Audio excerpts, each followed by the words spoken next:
Next, I'd like to discuss and demonstrate the object-image relationships for the converging lens. Here I have a diagram here of a converging lens with an object located some distance away from the lens compared to the focal length.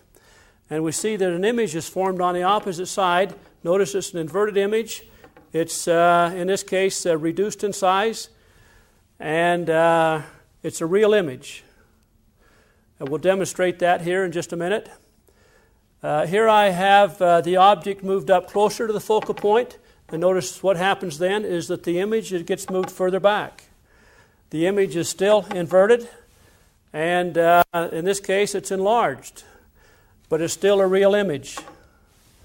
And then when we go to the lens being used as a magnifying glass and we put the object at this position, here's the object here inside the focal point distance, and we notice that in that case the image is formed back behind the object, and this is a virtual image, and it's erect and enlarged.